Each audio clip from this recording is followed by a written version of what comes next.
अस्सलामुअलैकुम नाजरीन, मैं हूँ रामीन सैयद और आप देख रहे हैं प्रोग्राम राज़ो नियाज़ ओरिया मकबूल जान और ज़फ़र हिलाली के साथ। नाजरीन, बिलाखिर पाकिस्तान तहरीक इंसाफ ने मुआशी अदम इस्तेहकाम, पार्टी कारकुनान पर क्रैक डाउन के खिलाफ अपनी जेल भरो तहरीक का आगाज़ कर दिया है। आज से पहर PTI के सीनियर रहनुमाओं शाह महमूद कुरैशी, असद उमर, आज़म सवाती, सेनेटर वलीद इकबाल, उमर सरफराज चीमा और जुबैर नियाजी ने गिरफ्तारी के लिए खुद को पेश कर दिया है, जबकि कहा यह जा रहा है कि दीगर रहनुमाओं और 200 कारकुन भी गिरफ्तारियां देंगे। बताया गया है कि हुकूमत ने गिरफ्तारियों से इनकार किया तो PTI रहनुमा चेयरिंग क्रॉस पर धरना देंगे। हिलाली साहब, क्या देखते हैं अब क्या होगा? मजीद गिरफ्तारियां होती गई तो जेलें तो भर जाएंगी, इसके बाद क्या हुकूमत मामलात को संभाल पाएगी और क्या हुकूमत को PTI के मुतालिबात के सामने झुकना पड़ेगा? देखिए रामीन, बिल्कुल वो वो इसको कंट्रोल कर रख सकेंगे। अच्छा। इसलिए कि ये जो पार्टी गिरफ्तारी दे रही है उनका मकसद ये तो नहीं है कि गड़बड़ करना। उनका मकसद ये है एक टोकन सिंबॉलिक एक डेमोन्स्ट्रेशन है कि आप पब्लिक अटेंशन को फोकस करना चाहते हैं उस चीज पे जो पब्लिक चाहती है, नेमली ए डेट फॉर द इलेक्शंस। और आप देखेंगे कि इत्तेफाकन, शायद इत्तेफाकन या बाय चॉइस डिलिबरेट, मुझे नहीं पता, मगर आप देखेंगे कि ये डेट ऑफ प्रोविंशियल इलेक्शंस तो निकलना ही है। अब वक्त की बात है और मेरे ख्याल में जब वो निकलेगी और 9 अप्रैल का डेट है और 14 अप्रैल जो है वो लास्ट डेट है, माने अंडर द कॉन्स्टिट्यूशन वो नहीं पोस्टपोन हो सकता है बियॉन्ड 14 अप्रैल। मगर अगर 9 अप्रैल को आ जाए तो ये कहेंगे कि देखिए हमने जो डेमोन्स्ट्रेशंस दिया इसका असर हुआ था, इसका इम्पैक्ट हुआ था। और दूसरी बात ये है, आप पब्लिक को बता रहे हैं, आप एक तो प्रेशर रख रहे हैं गवर्नमेंट पे और पब्लिक को आप बता रहे हैं कि देखो हमें अपने हक के लिए निकले हैं हम और हम और निकलते रहेंगे और आपका भी सपोर्ट है। I think he does not stand to lose. और मैं नहीं समझता हूँ it will get out of hand because इनका इरादा नहीं है गड़बड़ करने का। ठीक है, ठीक है। अच्छा, ओरी साहब, कारकुनान को गिरफ्तार नहीं करेंगे ये मौक़िफ़ था हुकूमत का, मगर दूसरी जानिब हमने देखा कि मुख्तलिफ इलाकों में लाहौर की दफ़ा 144 भी नाफिज कर दी गई। तो ये कैसी स्ट्रैटेजी थी? ये तो खुद ही मौका फराहम कर दिया गया कि जी आप दफ़ा 144 नाफिज करेंगे तो वो टूटेगा क्योंकि कारकुन जमा होंगे और गिरफ्तारियाँ ऑटोमेटिकली हो जाएंगी। देखिए, पहली बात तो यह है कि जो इस तरह की गिरफ्तारी की तहरीक जो है ये दूसरी तीसरी है पाकिस्तान के अंदर, तकरीबन ये पहली है। दूसरी है पाकिस्तान में 77 में ये हुई थी और 77 में इसका मकसद बुनियादी तौर पर ये होता है कि एक माहौल में एक स्टिर क्रिएट करना, एक हिजान क्रिएट करना, एक कैफियत क्रिएट करना, और ये सियासी तौर पे बहुत बड़ा माइलेज होता है कि देखो तुम गिरफ्तार करना चाहते थे, हम आ गए। और वो उस वक्त PNA की मूवमेंट में दिया करते, यही हथकंडे वहाँ भी होते थे। यानी कॉलेज में कहा जाता था इसका नाम काट दो, हमारे नाम काट दिए गए थे, लेकिन फिर बाद में उसमें हो गए। हॉस्टल में हम रहते थे, हॉस्टल को ताला लगा दिया, बाहर से निकाल दिया, यूनिवर्सिटी से निकाल दिया, ताजरों के ऊपर बात करते थे। मेरे वालिद साहब, मैं यूनिवर्सिटी में होता था, मेरे वालिद साहब उस वक्त 75 साल के थे, बूढ़े थे, उनको गिरफ्तार करके ले गए। अच्छा। फिर मुझे आकर खुद गिरफ्तारी देनी पड़ी। तो ऐसी बातें होती हैं, लेकिन इससे हुआ ये था कि वक्त के साथ साथ एक बॉइलिंग पॉइंट आ जाता है और फिर आप कुछ नहीं कर पाते। जब आता है एक आदमी जो है जब जेल में जाएगा, उसके 4 रिश्तेदार उससे मिलने जाएंगे, उससे गुफ्तगू करेंगे, 2 और बातें करेंगे, ये करेंगे, उससे एक पब्लिक के अंदर एक फिदा क्रिएट होती है। इसको नहीं समझता, ना राना सनाउल्लाह समझता है, ना कोई और समझता है। ठीक, मुझे ये समझ आती है कौन क्या क्या कर रहे हैं। शहबाज शीज़ा को शायद उनके दिमाग में ये बात नहीं आ रही कि कैसे हो सकता है, लेकिन ये एक फिदा क्रिएट। आज उन्होंने गिरफ्तारियां दी, जुलूस निकला, लोग गए, उसके बाद आगे जाके फिर दोबारा गिरफ्तारियां देंगे, फिर जुलूस निकला। इमरान खान की तो गुज़श्ता 10 महीने से इलेक्शन कैंपेन चल रही है, किसी और पार्टी की इलेक्शन कैंपेन है ही नहीं। तो ये मसला है सर। बिल्कुल ठीक है। अच्छा हिलाली साहब, कल सियासत में एक अहम पेशरफ्त भी हुई, वो ये कि परवेज़ इलाही साहब अपने चंद साथियों के साथ PTI में शामिल हो गए। तो इससे पहले हमने ये देखा कि किस तरह से PTI के अंदर तनकीद होती रही थी। परवेज़ इलाही साहब को डाकू कहा जाता रहा था। ख़ुद परवेज़ इलाही साहब जिनके साथ कल खड़े होकर प्रेस कॉन्फ्रेंस कर रहे थे, फवाद चौधरी, उनके बारे में उनकी गिरफ्तारी पर उन्होंने कहा था कि जी पहले हो जाती तो हमारे लिए बेहतर होता। तो ये इल्हाक जो कल हुआ है, इसको किस तरह से देख रहे हैं, क्या फ्यूचर है इसका? देखिए, मैं समझता हूँ कि ऐसे जो बातें हुए हैं, जब आखिर में ये मिलाप हो जाता है और एक पार्टी दूसरा ज्वाइन कर जाता है, तो ये किसका जीत है? पहला नंबर 1 ये है कि एक पार्टी का जीत है, इमरान खान की पार्टी को, और उसके बाद इमरान खान खुद कि वो बता रहा है लोगों को कि देखो मेरे दुश्मन भी मेरे साथ आ सकते हैं, जिनके बारे में मैंने ये कहा और उन्होंने ये कहा, हम भूल के मिल सकते हैं फॉर अ जॉइंट कॉज। हमारा cause is what is important, ये नहीं है इम्पोर्टेंट कि हम क्यों आए साथ। तो ये मेरे ख्याल में वेरी गुड डेवलपमेंट, और ये उनपे बड़ा असर होगा पब्लिक पे। हाँ चलिए ठीक है, हम डिस्कशन को आगे बढ़ाएंगे। अब वक्त एक ब्रेक का, नाज़रीन स्टे विद अस।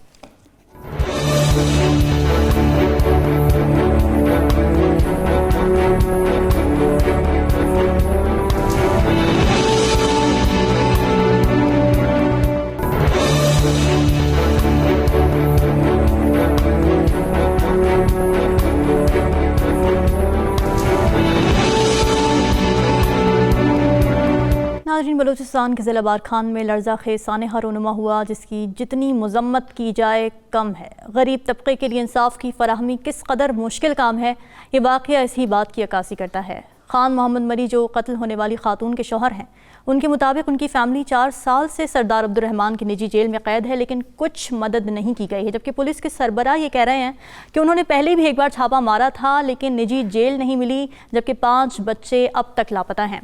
और ये साहब, आपने कुछ इन्फॉर्मेशन ली, असल कहानी है क्या? देखिए, बलूचिस्तान के अंदर ये बहुत अरसे से एक रिवाज चला आ रहा है निजी जेलों का। और बलूचिस्तान के एक तो लापता अफराद की वो लिस्ट है ना, कि जो हम कहते हैं कि जी फलां जगह चले गए, और बलोच इंसर्जेंसी में एक ये कई सदियों से लापता अफराद की लिस्ट है कि जो सरदारों के निजी हुकूमत खानों में और जेलों में पड़े होते हैं। और सरदार ने एक फैसला किया और उसने उसको बंदे को आके बंद कर दिया, और उसके बाद फिर कहानियां चलती हैं कि वो जेल खाने में मर गया और वहीं उसको दफन कर दिया। और ये साहब, कता कलामी की माजरत, इस वक्त हमें ज्वाइन किया सेनेटर सरफराज बुगटी साहब ने। Sir, welcome to the show. और ये साहब, आप प्लीज कंटिन्यू कीजिए। जी, अस्सलाम वालेकुम सरफराज बुगटी साहब, खैरियत से हैं? ठीक ठाक, अल्लाह का शुक्र। और ये साहब, after long time hearing your melodious voice. जी, मेहरबानी आपके। सरदार साहब, आप जाहिर बात है आपका ख़ानदान भी इस तरह की नवाब बुगटी की उस जेलों से गुजरा है, और ये जो अब्दुर्रहमान खितरान का तो आप तारीख मुझसे ज़्यादा बेहतर तौर पे जानते हैं, एक ज़माने से अपने बाप के हवाले से भी। मुझे बताइएगा कि ये इस 4 साल से ये कुछ हो रहा था, और इस 4 साल में कोई किसी को गैरत नहीं आई इस मामले के अंदर? और ये साहब देखें, हिस्टोरिकली तो सारा बलूचिस्तान की हिस्ट्री आप मुझसे बेहतर जानते हैं। हमारे यहाँ सरदारी सिस्टम की जो नेगेटिव चीज़ हैं, जहाँ कुछ चीज़ें ट्राइबल सोसाइटी की पॉजिटिव हैं, वहाँ पर इन सरदारों ने अपने ज़ाती अनाद की खातिर, अपनी ज़ाती ज़िद्दों की खातिर उस पूरे ट्राइबल सिस्टम को, जो एक खूबसूरत सिस्टम था, उसको तबाह कर दिया। अब ये तो आप बात कर रहे हैं 4 साल, लेकिन ये जो स्टेट की रिट है जब ये वीक होती है, और बलूचिस्तान में अगर आप देखें जहाँ जहाँ सरदार और सरकार का नेक्सस होता है, वहाँ इस तरह की तबाहियाँ ज़्यादा हैं, वहाँ ज़्यादा अंडर डेवलपमेंट है। ठीक, ये सरकार और सरदार का जो नेक्सस है, कि सरदार आज के ज़माने में खुद से कुछ नहीं कर पाता। जब वो सरदार सरकार को साथ रखता है, सरकार से मुराद वो हमारी जो इंतजामिया है कि वो डिप्टी कमिश्नर अब सरदारों के गुलाम हैं, सरदारों के ज़ाती नौकर बन गए। तो ऐसी सूरत हाल में बिल्कुल आप दुरुस्त फरमा रहे हैं कि ये 4 साल से किसी ने तवज्जो नहीं दी, और इस खातून ने जिस तरह की आहो बका की, अब ज़ाहिर है हमारी तो इतनी सी रिक्वेस्ट है कि जी आप इन्वेस्टिगेशन कराएं जस्टिस काजी फायज ईसा जैसे आदमी से, जो जिनकी रिप्यूट इस तरह की है कि वो इम्पार्शल किस्म की इंक्वायरी करेंगे। अभी इंक्वायरी इन्होंने DIG को दे दी, अब DIG क्या इंक्वायरी करेगा?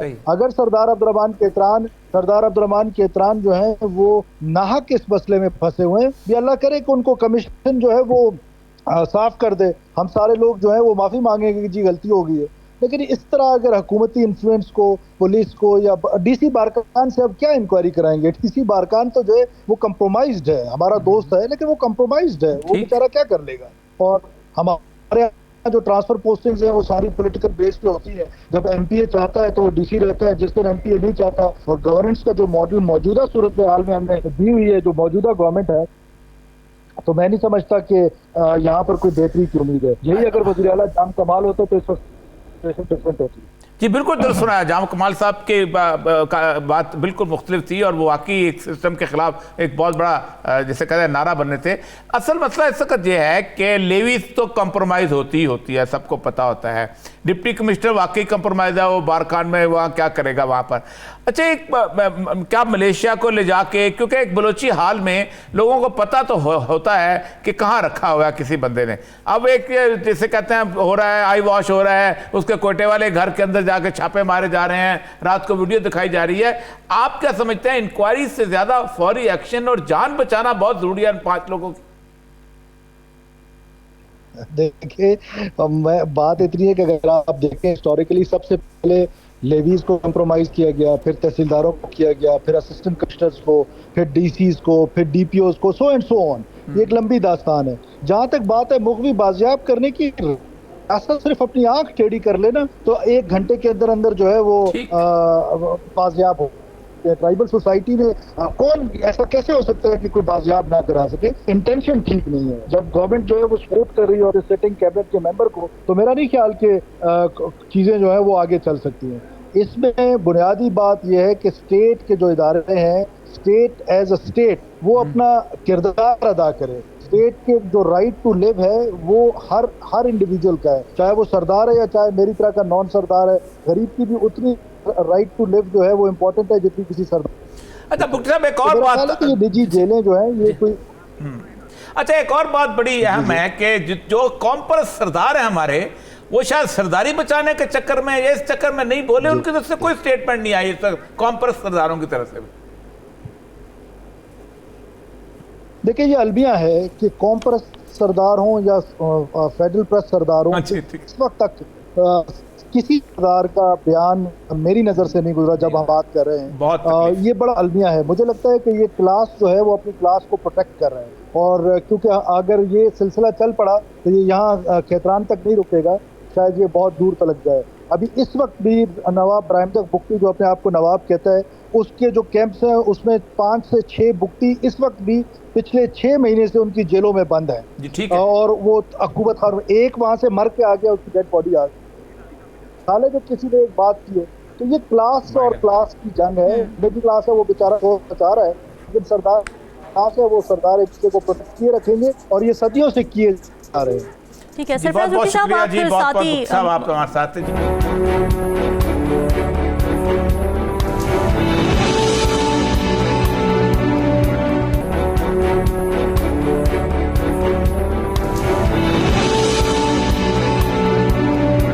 हिलाली साहब, आपको क्या लगता है इस मुकदमे का कोई ठोस नतीजा या सूरत हाल वैसी रहेगी जैसी कोयटा के एक चौक में ट्रैफिक सार्जेंट को कुचलकर कत्ल करने के मुकदमे की सामने आई थी, जिसमें बासर मुल्जिम को शवाहिद की कमी की बिना पर रिहा कर दिया गया था? मेरा ख्याल ये है कि जब सबको पता है, ख़ास तौर हमारे हर शख्स जो इम्पोर्टेंट है इस मुल्क में, कि इस वक्त बलूचिस्तान में क्या हो रहा है, माने कि इस किस्म के प्राइवेट प्रिजन्स जो सरदार एक स्टेट को ब्लैकमेल करके कंसेशंस लेते हैं गरीबों के नाम पे और फिर अपने आप खर्चते हैं, जो वो उधर बादशाहों के तरह रहते हैं और बादशाहों के तरह पनिश करते हैं लोगों को, अपने जेल हैं और उसके बाद कत्ल करते हैं अगर पनिशमेंट हो। मैं समझता हूँ कि इस वक्त मान जाना चाहिए कि हमारे पास जो मामला चल रहा है ये एक स्टेट नहीं है, ये एक एंटरप्राइज है और एक क्रिमिनल एंटरप्राइज है। और दूसरी बात, जिन लोगों को ये पता है, माफ़ करिए अगर they have unconnected with Balochistan, जिन लोगों को ये पता है तो वो क्यों नहीं कुछ कर रहे हैं? ये मैं समझता हूँ कि एक अनबिलीवेबल, और इस ऐसे मौके पे ये होना जब हम दुनिया को कह रहे हैं कि हम लोगों को अपने हुकूक देना चाहते हैं, हम एक डेमोक्रेसी चाहते हैं, हम लॉ एंड ऑर्डर और क्या कहते हैं रूल ऑफ लॉ चाहते हैं जी। तो ऐसे वक्त पे ये होना, इसके माने हम झूठ कह रहे हैं। वी आर लायर्स, आप और मैं और सब जो भी पाकिस्तानी है उसको ये उस पे ये आता है ये रिस्पॉन्सिबिलिटी बिल्कुल टेरिबल, अनबिलीवेबल। बिल्कुल ऐसे ही है। अच्छा ओरिया साहब, पॉलिटिकल फिलॉसफी में ये बात की जाती है कि मोनोपोली ऑफ वायलेंस जो होती है वो स्टेट के हाथ में होनी चाहिए, मगर हम देखते हैं कि यहाँ पे हर किसी के हाथ में, फ्यूडल सिस्टम के अंदर देखें तो हर ताकतवर इंसान के हाथ में मोनोपोली ऑफ वायलेंस और स्टेट की रिट कहीं नज़र नहीं आती है। कितना अलमनाक ये बात। असल मसला पता है क्या है कि रॉबर्ट संडेमन जब आया था ना बलूचिस्तान, तो उसने सरदार को अपने साथ मिला लिया था। पंजाब उसने फतह किया, बलूचिस्तान अपना सिंध उसने फतह किया, बाकी ये इनको साथ मिला लिया। अब they became the partner of the state. अब जब पार्टनर ऑफ द स्टेट बने तो उन्होंने जो चाहा जुल्म किया। मैं आपको बताऊं, ये तो सिर्फ एक छोटे सी दास्तान है। अभी उन्होंने बताया ना कि बरामदा पुट्टी के पास 5 अभी मैं इतना तकलीफ था वाकया मेरी जिंदगी का है कि एक मैं डीसी था, तो एक कुटमुंडाई एक मरियों का इलाका है, उसके अंदर एक डिस्पेंसरी थी। उस डिस्पेंसरी में जो लोकल होते हैं ना, जो अपना क्लास 4 के एम्प्लॉइज होते हैं, जैसे पीएन है, जैसे खाकरूब है, वो उसके बेटे को मिलती है मुलाजमत। तो एक वडेरे ने कहा कि खाकरूब जो है वो मर गया है, तब उसका हम अपना बंदा रखेंगे। अच्छा। तो सदीक बुकटी ने इसको इनकार किया। उसने कहा कि तुम कैसे रख सकते हो इस बंदे को, ये तो उसका हक है बेचारे का, तो अब मरी जो है वो ये करेंगे खाकरूबी का काम। उसने कहा नहीं, हम उसको पैसे देंगे थोड़े से पार्ट टाइम और हम तनख्वाह खुद लेंगे। उसने कहा मैं नहीं करता हूँ, मेरे पास आकर उसने रिपोर्ट करा दी। इतने में उन्होंने ये किया कि उन्होंने अपनी एक 70 साल की बूढ़ी औरत निकाली और कहा कि ये खाकरूब के बेटा जो है, इसके साथ इसके तल्लुकात है, उसको कत्ल किया कारोकारी में, इसको कारोकारी में कत्ल किया और उसको जाकर कहता है अब तो ये नौकरी हमारी होगी कि नहीं होगी। यानी और ये इसको ट्राइबल अप्रूवल थी। एग्जैक्टली। आप अंदाजा करें कि ये जो सरदार हैं, ये अब तो तकलीफ का बात, जब मैंने आखिरी सवाल उससे पूछा था जी, ना किसी कौम पर सरदार ने, किसी ने, कोई नहीं। वो मतलब आप खुद सोचें कि कितने सरदार हैं, 7 तो नवाब है उसके अंदर। बिल्कुल। नवाब मक्सी है, नवाब मरी है, नवाब बुकटी है, उसके बाद नवाब शवानी है, नवाब रिसानी है। कोई बयान आया? कोई नहीं आया। उसके बाद सरदारों में आ जाएं, अताउल्लाह बेंगल का बेटा अख्तर बेंगल है, उसके बाद सनाउल्लाह जहरी है, ये सारे के सारे सरदार नवाब जितने भी हैं, कोई बयान नहीं आया। ये सारे के सारे बातें करते हैं कि लापता अफराद की। हाँ। इनके अपने घरों के अंदर लापता अफराद है, इनका पता नहीं है किसको। बड़ा अहम पॉइंट। हर एक आप जुलूस निकालते हो लापता अफराद, ये तुम्हारे लापता अफराद है, तुम तो बोलने नहीं देते इनके खिलाफ किसी को। वो बेचारा, वो तो चूंकि खुद ट्राइबल सोसाइटी में एक दूसरे ट्राइब का आदमी था, मरी ट्राइब था, बड़ा ट्राइब था, बारखान वालों के खिलाफ खड़ा हो गया। और मरियों में भी सबसे बड़ी बात है कि बिजरानी मरी था, और बिजरानी मरी होते हैं वो सरदार के दौर से मुख्तलिफ खिलाफ होते हैं, वो निकल आए बाहर, एक शेरफ वाले दूसरे तीसरे। असल मसला ये है कि तुमने तमाशा बना दिया हुआ है। तुम यानी जिसको चाहो बेबसी जाहिर करने। मैं आपको सोच सकता, मैं एक अपनी जिंदगी का अजीबोगरीब वाक़या है कि एक बच्ची जो थी 11-12 साल की, उसको उन्होंने कारोकारी करके एक कमरे में बंद किया था और माँ के साथ वो लिपटी हुई थी और पूरा कबीला उस घर को घेरे हुआ था कि हम इस बच्ची को मारेंगे, जिससे मैं पुलिस लेके पहुंचा हुआ। बड़ी अफसोसनाक सूरत हाल है। हिलाली साहब, ये पहला मौका नहीं कि बलूचिस्तान में लवाहिकीन को लाशें रख कर इंसाफ के लिए धरना देना पड़ा। तो अब तक ऐसी कई मिसालें कायम हो चुकी हैं। आपको क्या लगता है इसकी सबसे बड़ी वजह क्या है और इसकी रोकथाम कैसे हो सकती है? वजह तो सीधी बात है कि हमारे जो हुक्मरान हैं, और हमारे का मतलब पाकिस्तान, बलूचिस्तान का नहीं, पाकिस्तान के जो हुक्मरान हैं, जिनको सब चीज़ पता था और है, उन्होंने अपने रिलीजियस ड्यूटी तो छोड़ें, उन्होंने कॉन्स्टिट्यूशनल ड्यूटीज भी उन्होंने अपना नहीं किया। और वो ये था कि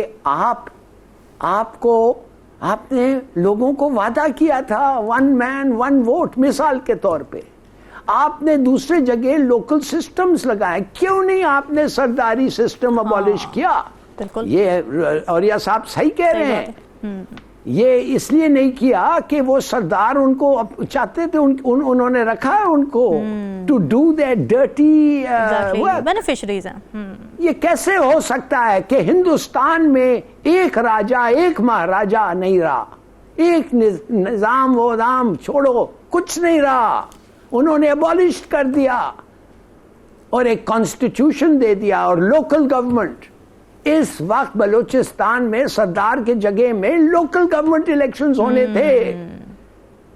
ये सरदारी system had to be abolish. आपने किया नहीं, ये गुनाह है जो आपने नहीं किया। इसलिए आपने वादा किया था लोगों को कि आप democracy, human rights, rule of law देंगे। आप झूठे हैं, हाँ, प्रैक्टिकली तो कुछ आप नजर नहीं आ भुगतो रहा।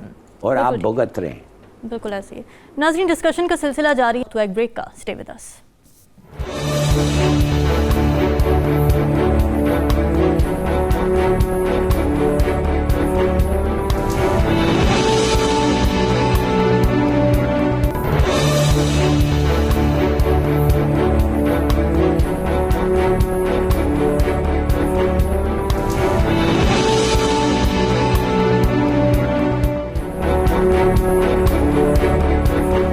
वेलकम बैक नाजरीन। नगमा निगार जावेद अख्तर को उनके फ़न की वजह से एहतराम की नज़र से देखा जाता है, लेकिन गुज़िश्ता रोज़ लाहौर में फेस्टिवल के मौके पर उन्होंने जिन ख्यालात का इजहार किया है, इनसे वाज़े हो गया है कि वो कितने मुतासिब और कितने जानिबदाराना सोच के मालिक हैं। लोग सोशल मीडिया के मुख्तलिफ ज़राए पर ये सवाल उठा रहे हैं कि एक अदबी फेस्टिवल में मुंबई हमले का जिक्र क्यों ज़रूरी था। जावेद अख्तर इससे पहले भी मुतनाज़ बयानात की वजह से मशहूर हैं, लेकिन इस बार तो उन्होंने हद ही कर दी है। जावेद साहब, ये पाकिस्तान ही था कि आप निकल गए, वरना भारत मुखालिफ बयान कोई भारत में बैठकर देता तो बचकर ना निकलता। इस पर बात करने के लिए हमने आज प्रोग्राम में दावत दी है मारूफ अदाकार फैसल कुरैशी साहब और शान शाहिद साहब को।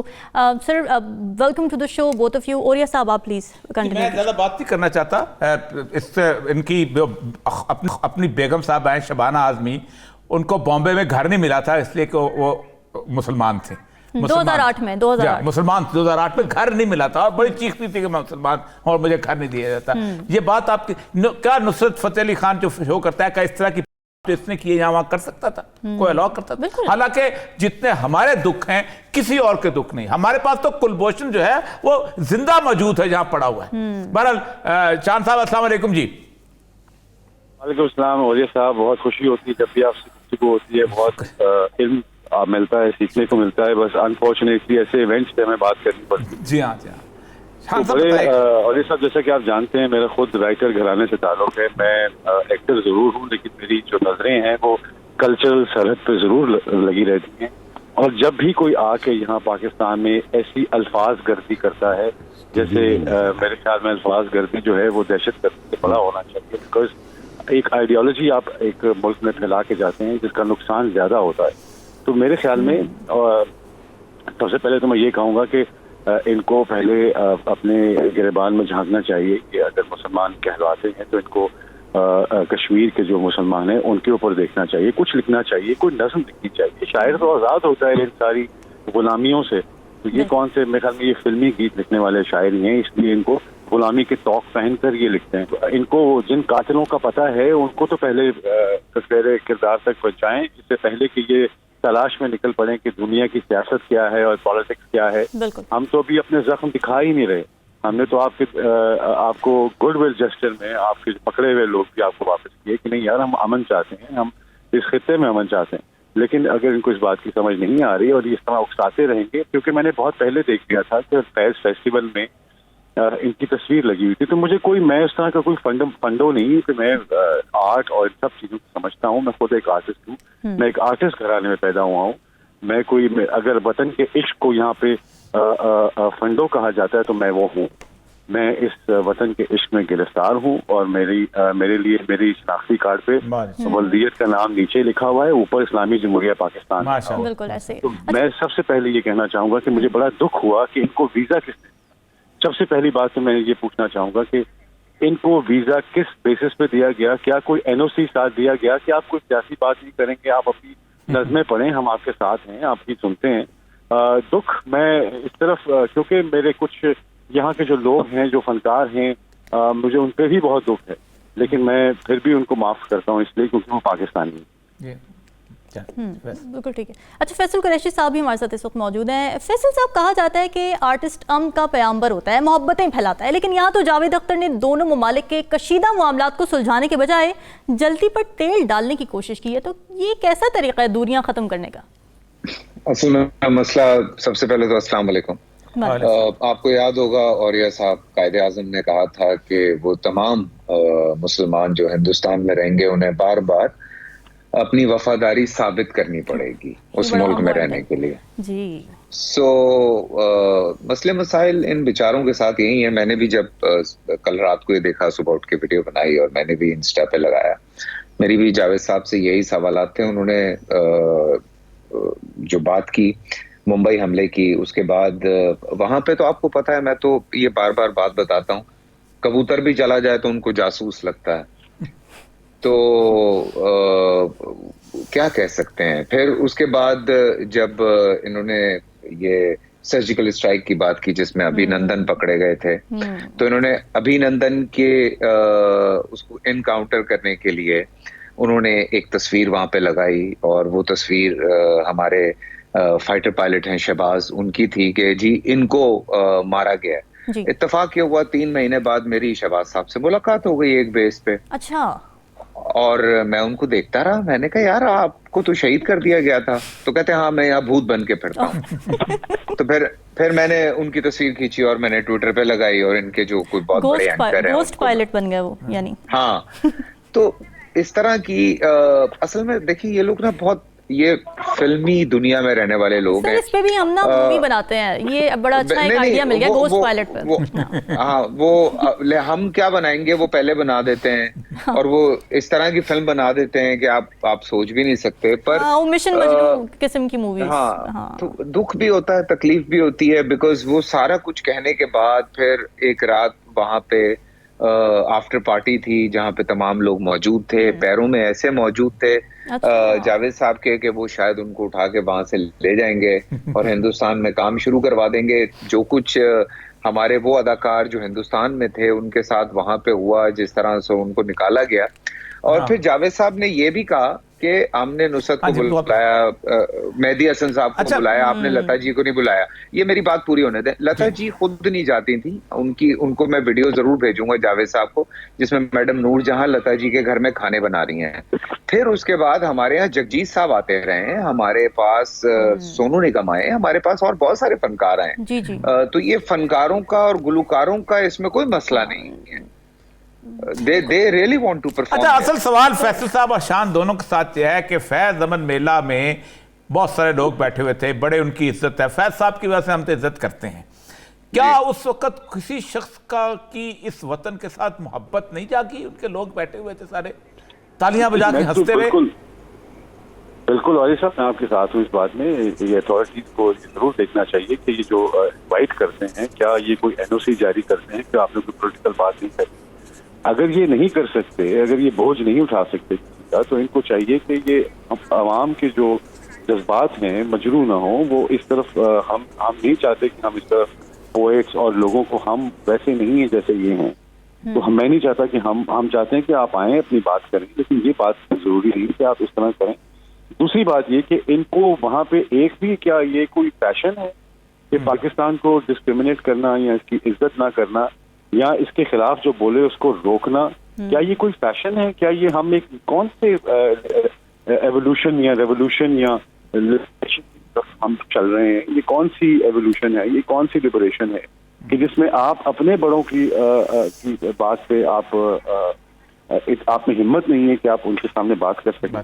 तो क्या मैं अगर वहां पे होता तो मैं तो जरूर उनको उनके अल्फाज के गिरेबान से जरूर पकड़ता और जरूर ये कहता है इनको कि आपको मेरे मुल्क में ये बात करने की हिम्मत नहीं होनी चाहिए। बिल्कुल ऐसे, क्योंकि आप एक अमन के सफीर बन के आए हैं और उसकी आड़ में आप वो मत कीजिए जो आप प्रोपेगेंडा लेके आए हैं। बिकॉज प्रोपेगेंडा हमें भी करना आता है, लेकिन आप करते नहीं। जितनी फिल्में इंडिया बलूचिस्तान पे बना रहा है, जितनी फिल्में ये लोग इतनी जो इंसर्जेंसी जो ये कर रहे हैं, उसके अलावा मीडिया भी इनका कंट्रोल है।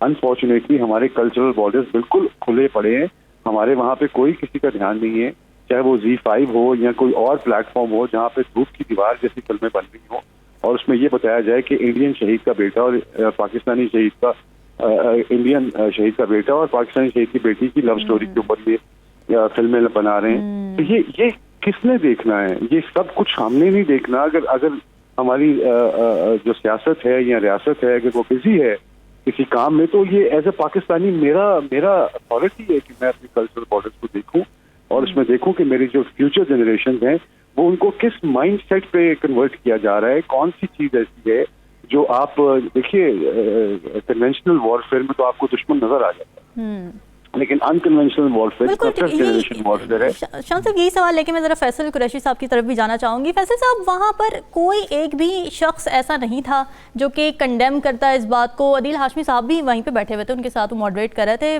उनके भी कोई ऐसे अल्फाज ना निकल सके जिससे कंडेम किया जा सके इस तरह की स्टेटमेंट्स को? हाँ, वैसे वाकई मुझे भी समझ में नहीं आया कि चले ठीक है मेहमान है, लेकिन आप तरीके से आप बात कर सकते हैं, आप उनको समझा सकते हैं कि सर अगर ये आप जो बात कर रहे हैं अजमल कसाब की, हमारे पास भी ऐसे बहुत सारे केसेस हैं, मतलब हम तो बार बार बता रहे हैं आपको, और हम तो शवाहिद आपको पेश कर रहे हैं, हमारे पास सबूत मौजूद हैं, आपके पास तो सबूत भी नहीं है मां सिवाय इसके कि एक किसी सहाफी ने जाके अजमल कसाब का घर पाकिस्तान में दिखाया। तो मैं उस डिटेल में नहीं जाना चाह रहा, पर कंडेम करना चाहिए। वहां पे जो लोग बैठे हुए थे वो उल्टा सीटियां बजा रहे हैं। अभी जावेद साहब का हिंदुस्तानी चैनल पे बयान आया, वो कह रहे हैं लोग तो वहां तालियां बजा रहे थे, पीपल वर प्रेजिंग मी। तो वही वाली बात है कि बस मैं आपकी बात थोड़ी सी काटूंगा, उसमें मैं यही जरूर कहना चाहूंगा कि फैज फेस्टिवल में बेफैज लोग आए हुए। बड़ा खूबसूरत जुमला आपने कह दिया, बड़ा खूबसूरत जुमला कह दिया। हिलाली साहब आपको क्या लगता है, जफर हिलाली साहब आप क्या समझते हैं जिस तरह की स्टेटमेंट दी गई है जावेद अख्तर साहब की जानिब से, किस तरह का रिएक्शन आना चाहिए था वहाँ की इंतजामिया की तरफ से, वहाँ के लोगों की तरफ से? इसने अगर इसके कमेंट्स के साथ कहता है कि मैंने अपना आवाज बुलंद किया है हिंदुस्तान में मूडी के खिलाफ, जब उसकी हरकतें देख के, और कश्मीर के लिए, तो फिर शायद लोग कहते हैं कि कम ऑन ये इसने किया है, चलिए हम भी सुनते हैं। मगर इसने कभी नहीं किया है, ये क्लेम भी नहीं करता है कि मैंने इनके खिलाफ। ये वो बॉलीवुड मुनाफिक मुसलमान हैं जिनको पता है कि उनका करियर और उनका livelihood is at stake. They won't get a job. इनको नौकरी नहीं मिलेगी भाई, इनको तो करना ही है। ये बॉलीवुड का, ये मुसलमान जो बॉलीवुड के हैं, ये इनमें सब में ये फिक्र है। And I know in a sense मैं अंडरस्टैंडेबल फिक्र है, मगर इसका मतलब ये नहीं है कि तुम जाए एक मुल्क को, तुम उनकी वायलेट करें हॉस्पिटैलिटी। भाई कोई मैनेजमेंट का उधर होता, मैं उठ के कहता turn off the mike, I want to tell you, हमें तुम्हारी you have violated a hospitality, get off the stage, और किसी को कहते डिपोर्ट दिस मैन। ऑनेस्टली बिल्कुल, ये तो you would have been fully justified, क्यों नहीं है? Very good, very good. पर सर साहब आप रहे हैं, ऐसे लोग पर्सोना नॉन ग्रेटा करार दिए जाते हैं हमेशा। जी फरमाइए। देखिए और सर मैं ये जानना चाह रहा था, मैं तो देखिए कोई आसान काम नहीं है पाकिस्तान का, दुनिया का वीजा कहीं भी कहीं जाना हो आपने, और खास तौर पे ऐसे मुल्क जिनसे आपस में एनिमोसिटी होती है, तो कोई एक ऐसा पेपर होना चाहिए, नो ऑब्जेक्शन सर्टिफिकेट होना चाहिए, जिसके ऊपर इनको ये समझाया जाए कि भाई ये पॉलिटिकल प्लेटफॉर्म नहीं है, आप पॉलिटिकल मुनाजरा करना चाहते हैं तो आप आ जाएं, मैं हाजिर हूं। मैं तो एक बहुत अदना सा शहरी हूँ इस मुल्क का, लेकिन मैं जितनी इंफॉर्मेशन मुझे है, मैं इनके लिए मैं ही काफी हूँ। आप जैसे बड़े लोगों को तो हमें दावत देने की या तकलीफ देने की जरूरत ही नहीं। तो जितना जुल्म हम भी इसी दुनिया में हम भी लम्हा पाकिस्तान के साथ बड़े हुए हैं, हमने भी 40 साल जिंदगी के इधर गुजारे हैं। अच्छे नोट पर हम अपने प्रोग्राम का इख्तिताम करते हैं। बहुत शुक्रिया। हिदायतकार अदाकार शान शाहिद साहब हमारे साथ मौजूद थे, अदाकार फैसल कुरैशी साहब हमारे साथ मौजूद थे। नाज़रीन, डिस्कशन आपने सुनी, कल हाजिर होंगे मज़ीद अहम मौज़ूआत के साथ। हमें दीजिए इजाज़त, अल्लाह हाफ़िज़।